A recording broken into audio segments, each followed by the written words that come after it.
Mukunda jewellery మొట్టమొదటి factory outlet హనుమకొండలోనే అతిపెద్ద jewellery mart December 14న గొప్ప ప్రారంభం. నమస్తే రమ్ గారు. నమస్తే జయ.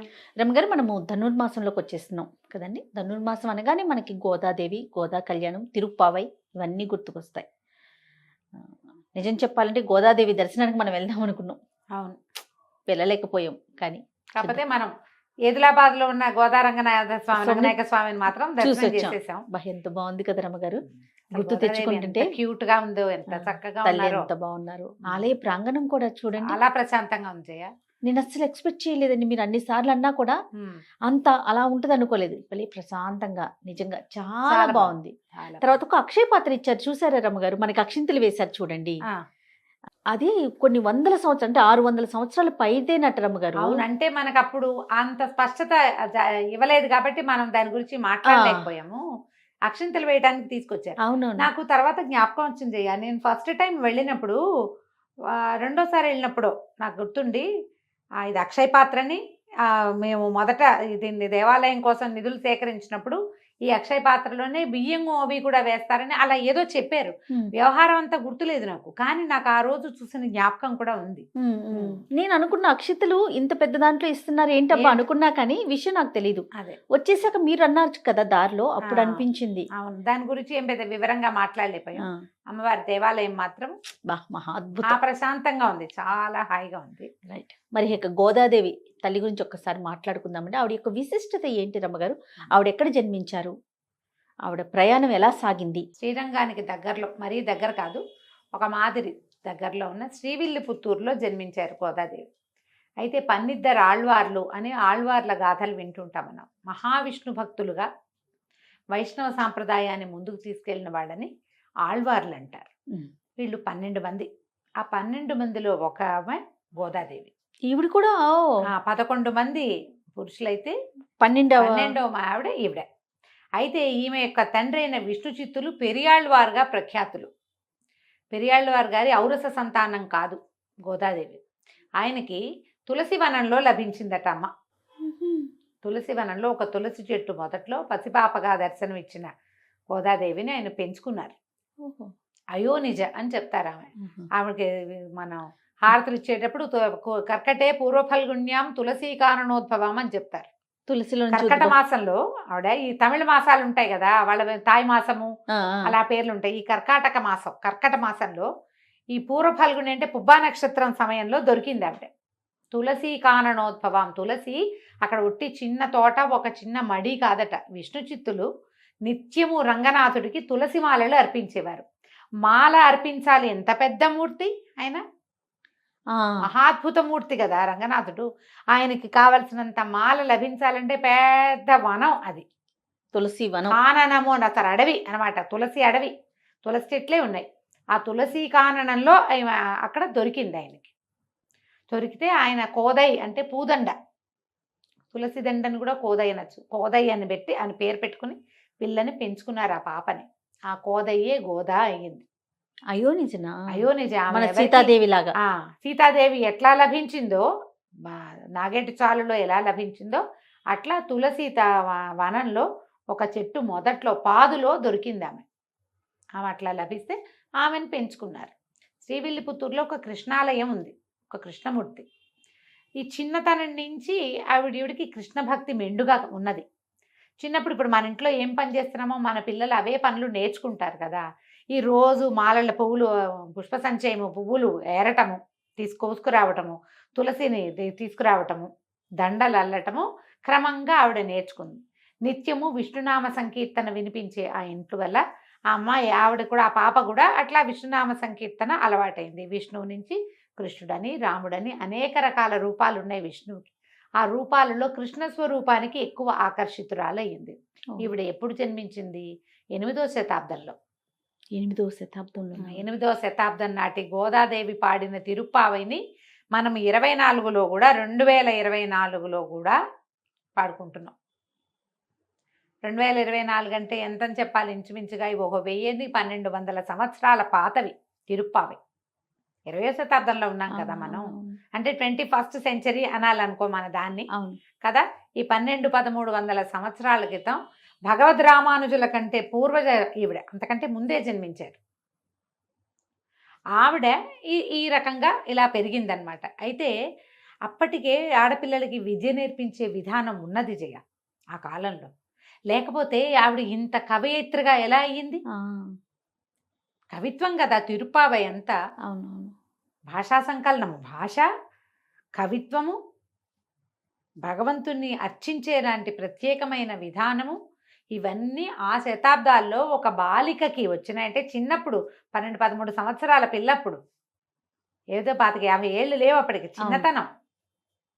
16 ఏళ్ల లోపల ముగ్ధ ప్రణయంతో భగవంతుణ్ణి పిలవడానికి ఇంత కవిత్వం రాసిందంటే ఎంత చదువు నేర్పించి ఉంటారు ఆమెకి. అందరినీ ఆ పాటలు పాడుతూ పిలుచుకెళ్ళిందట. భాగవతంలో ఒక ప్రత్యేకమైన విధానాన్ని చెప్తారు. కాత్యాయని వ్రతం చేస్తారు గోపికలు అని. ఈ భాగవతం ఎప్పటిది? మన ముందు యుగం నాటిది కదా, ద్వాపర యుగం నాటిది.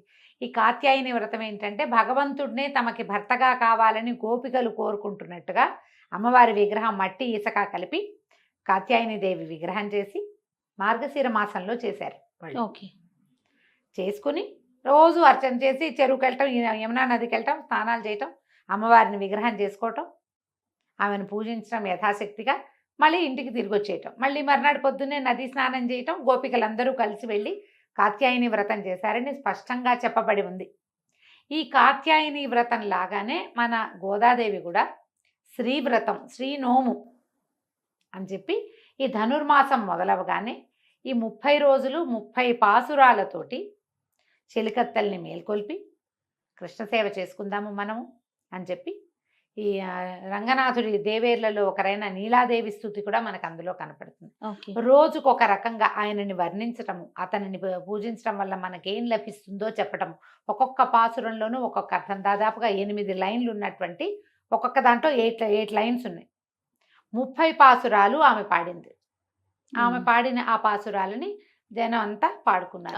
అయితే ఈవిడ ప్రస్తుత గాథలోకి వస్తే ఈవిడ ఏం చేసేది, కొంచెం వ్యక్తత వచ్చిన తర్వాత స్వామివారి కోసం అల్లిన మాలను చూస్తే ఒక వ్యామోహం కలిగేది, ఆమెకు సంతోషం కలిగేది. ఆయననే తన భర్తగా భావించేది, కృష్ణ స్వరూపాన్ని.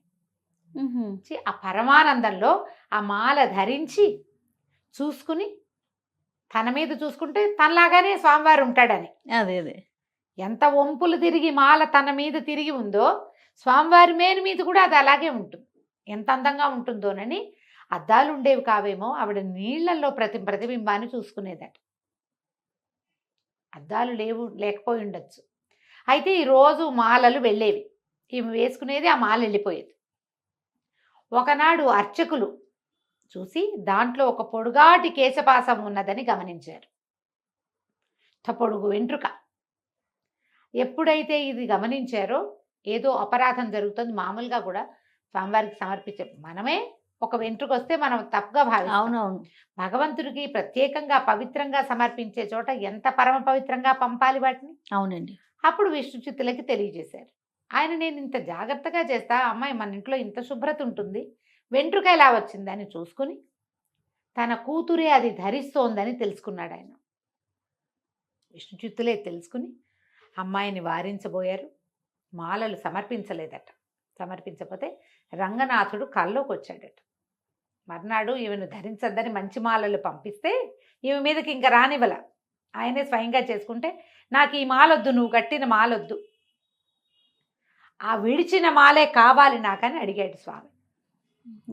ఆ మాల ఎవరైతే ధరించారో ఆమె ధరించిన మాలే నాకు సంతోషాన్ని కలిగిస్తోంది, పరమాహ్లాదంగా ఉంది, నాకు అదే అలాంటి మాలే కావాలని ఆయన అడిగాడని చెప్తారు గాథ.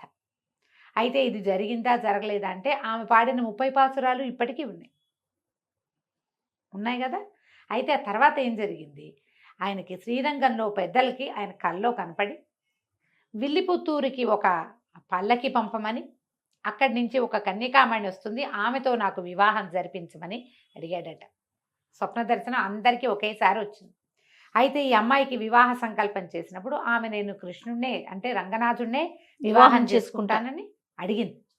అడిగితే తండ్రి భగవంతుడిని వివాహం చేసుకోవటం ఎట్లా కుదురుతుంది అని ఆయన చాలా బాధపడుతున్నాడు.